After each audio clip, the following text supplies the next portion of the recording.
प्यारे बच्चों, क्या आपने कभी सोचा है एक साधारण बच्चा जो गली में गेंद डंडा खेलता था कैसे बन गया दुनिया का हॉकी का जादूगर। और क्या सच में उसकी हॉकी की स्टिक में कोई जादू था या उसके पीछे छुपी थी मेहनत की एक अनोखी कहानी।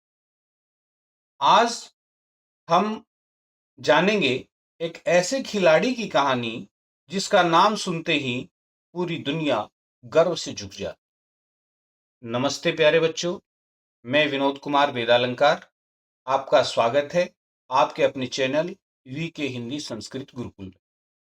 आज हम कक्षा 6 की NCERT हिंदी पुस्तक मल्हार के पाठ संख्या 2 जिसका शीर्षक है गोल, उसका बेहद ही रोचक और प्रेरणादायक सार यहाँ समझेंगे और पाठ का अनुशीलन भी करेंगे, वो भी एक कहानी की तरह। ये पाठ महान हॉकी खिलाड़ी मेजर ध्यानचंद के जीवन पर आधारित है। प्यारे बच्चों, तो चलिए हम इस प्रेरणादायक सफर की शुरुआत करते हैं। एक साधारण खेल से असाधारण सफर तक की कहानी एक बच्चे के बचपन की शुरुआत है। कहानी शुरू होती है गोल शब्द से। हम रोज देखते हैं रोटी गोल होती है, सूरज गोल होता है, चांद भी गोल होता है, लेकिन यहां बात हो रही है हॉकी के गोल की। एक छोटा बच्चा जिसे खेलना बहुत पसंद था, वह गली में गेंद और डंडे से खेलता था। उसे नहीं पता था कि मेरे जीवन की मंजिल क्या है। उसे नहीं पता था कि यही खेल एक दिन उसे विश्वविख्यात इंसान बना देगा। प्यारे बच्चों, सफलता की वास्तविक चाबी, सफलता का असली रहस्य अभ्यास और मेहनत से ही होता है। सफलता किसी जादू टोने से नहीं मिलती। तो प्यारे बच्चों, धीरे धीरे उस बच्चे की रुचि हॉकी में बढ़ने लगी। वह दिन रात अभ्यास करता, बार बार गोल करने की कोशिश करता। लोग उसे देखकर हैरान रह जाते थे, स्तब्ध हो जाते थे, क्योंकि गेंद मानो उसकी हॉकी स्टिक से चिपक जाती थी। कोई दूसरा खिलाड़ी कितनी भी कोशिश कर ले, उनसे गोल बॉल छीन ही नहीं पाता था। और यहीं से शुरू हुआ एक विचित्र सफर, और वही बच्चा आगे चलकर बना भारतीय हॉकी टीम का हिस्सा। प्यारे बच्चों, दुनिया में उस बच्चे को बड़ी विश्वविख्यात एक पहचान मिली जिसको जाना जाता है हॉकी का जादूगर। अपनी अद्भुत प्रतिभा के कारण मेजर ध्यानचंद को हॉकी का जादूगर कहा जाने लगा।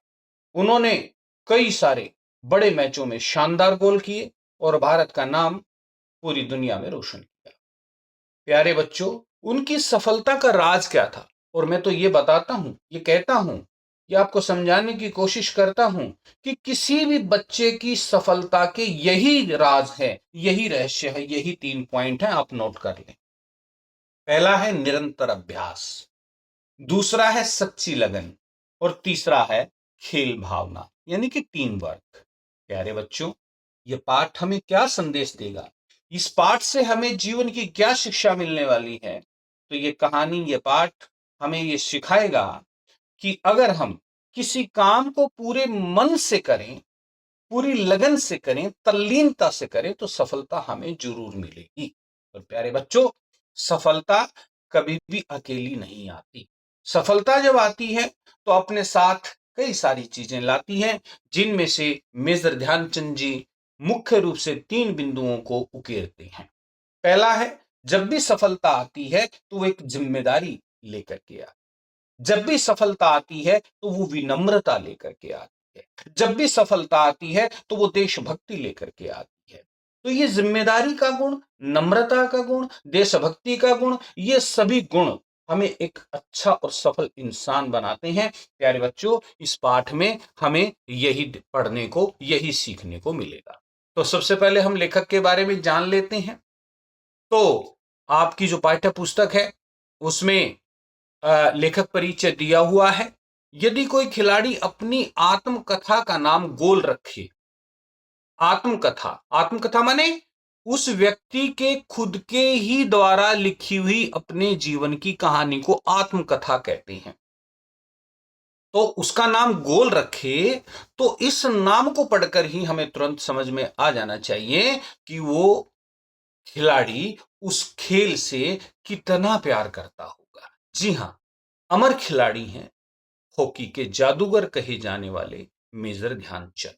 इतने महान कि भारत उनके जन्मदिन को राष्ट्रीय खेल दिवस के रूप में मनाता है, जिससे लाखों भारतवासी उनके जीवन से प्रेरणा ले सकें, मोटिवेशन ले सके। और इतने महान खिलाड़ी कि भारत का सर्वोच्च खेल पुरस्कार यानी खेल रत्न उनके नाम से ही दिया जाता है। तो प्यारे बच्चों, आज हम उस महान खिलाड़ी के बारे में ही पढ़ने जा रहे हैं। इस पाठ का नाम पढ़कर आपके मन में कुछ गोल वस्तुओं के नाम या चित्र जरूर उभरे होंगे, जैसे गोल गेंद, गोल रोटी, गोल चंद्रमा आदि। लेकिन यह पाठ एक विशेष प्रकार के गोल और उसे करने वाले के बारे में है। यह पाठ एक प्रसिद्ध खिलाड़ी के संस्मरण का अंश है। संस्मरण किसे कहते हैं प्यारे बच्चों? अंडरलाइन कर लो इस शब्द को। संस्मरण कहते हैं कि अपने जीवन में घटित होने वाली घटनाएं जो हमें याद रह जाती हैं, जो हमारे पिछले समय में, जीवन में जो हमारे घट चुकी हैं, भूतकाल में जो घट चुकी हैं, वो हमें याद रह जाती है, मेमोरेबल, तो हम उनको लिख देते हैं। और जो वो लिखा हुआ होता है, उस घटना के बारे में जो लिखा हुआ होता है, उस अंश को हम संस्मरण कहते हैं। तो आइए बच्चे, आज हम इस संस्मरण को पढ़ते हैं और इसे पढ़ते ही हम ये जान जाते हैं कि वो कौन थे वो प्रसिद्ध खिलाड़ी। तो खेल के मैदान में देखो बच्चों, धक्का मुक्की और नोक झोंक की घटनाएं तो होती ही रहती हैं। आप भी खेलते होंगे तो नोक झोंक तो आपस में हो ही जाता है, धक्का मुक्की हो ही जाता है। तो खेल का हिस्सा है ये तो सब चलता ही रहता है। जिन दिनों मेजर ध्यानचंद जी कहते हैं कि जिन दिनों हम खेला करते थे, उन दिनों भी ये सब चलता था। ऐसा नहीं है कि आजकल ही चलता है, ये हमेशा से ही चलता था। तो सन 1933 की बात है। उन दिनों में मैं पंजाब रेजिमेंट की ओर से खेलता था। तो प्यारे बच्चों, मैं आपको यहां बता देना चाहूं कि मेजर ध्यानचंद जी एक फौजी थे और पंजाब रेजिमेंट के बारे में भी हम थोड़ा सा बताना चाहेंगे।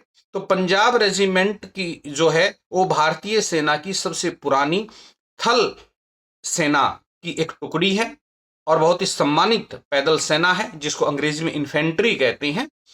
और इसका युद्ध घोष है, बोले सोनिहाल सत श्री अकाल। यह हमारे सियाचिन ग्लेशियर की आज भी रक्षा करती है। और इस पंजाब रेजिमेंट की स्थापना 1761 में अंग्रेजों ने की थी और आज तक यह अपनी वीरता में अनेकों उपलब्धियां प्राप्त कर चुकी है। और उन उपलब्धियों की यदि मैं बात करूं तो 18 महावीर चक्र इस अकेली इन्फेंट्री ने, पंजाब रेजिमेंट ने प्राप्त किए हैं। तो ये पंजाब रेजिमेंट के बारे में था। और सेपर्स एंड माइनस टीम के बीच मुकाबला चल रहा था। ये दूसरी कंपनी है, उसके बीच में और पंजाब रेजिमेंट के बीच में मुकाबला चल रहा था। किसका? हॉकी के खेल का। माइनस टीम के खिलाड़ी मुझसे गेंद छीनने की कोशिश करते थे, लेकिन उनकी यह कोशिश बेकार हो जाती थी। प्यारे बच्चों, इतने में ही एक खिलाड़ी ने गुस्से में आकर हॉकी स्टिक मेरे सिर पर दे मारी। मुझे मैदान से बाहर ले जाया गया। थोड़ी देर बाद में पट्टी बांधकर फिर से मैं मैदान में आ पहुंचा। आते ही मैंने उस खिलाड़ी की पीठ पर हाथ रखकर कहा, मित्र तुम चिंता मत करो, मैं इसका बदला जरूर लूंगा। मेरे इतना कहते ही भाई वो खिलाड़ी तो घबरा। अब हर समय मुझे ही देखता रहता कि मैं कब उसके सिर पर हॉकी स्टिक से वार करने वाला हूं, कब उसके सिर पर हॉकी स्टिक मारने वाला। मैंने एक के बाद एक झटपट 6 गोल कर दिए।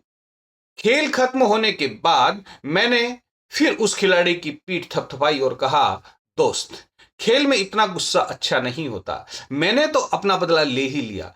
अगर तुम मुझे हॉकी नहीं मारते तो शायद तुम्हें मैं 2 गोल से ही हराता।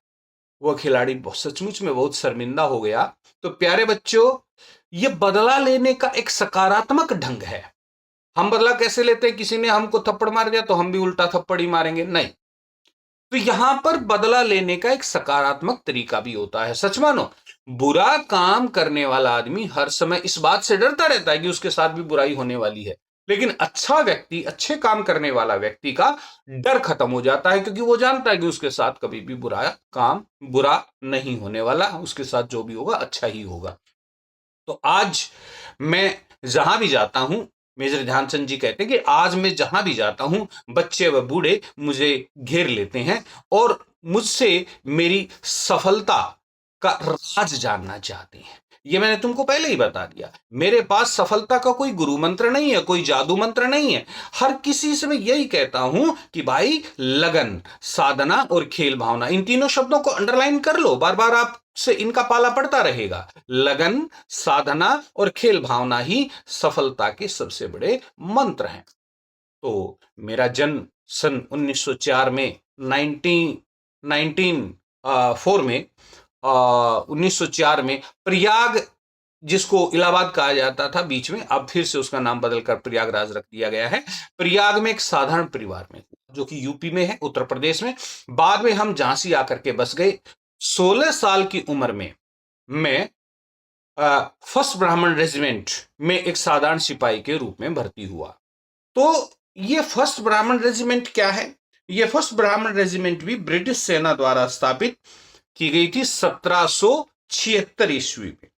कर्नल हो नेलोर द्वारा बंगाल इन्फेंट्री के रूप में यह गठित की गई थी। इसको बाद में जो है 1931 से 1942 के बीच में धीरे धीरे इसको भंग कर दिया गया। आज यह रेजिमेंट नहीं है, लेकिन उस समय जब ये भर्ती हुए ध्यानचंद जी, तो ये फर्स्ट ब्राह्मण रेजिमेंट में एक साधारण सिपाही के रूप में ही भर्ती हुए थे।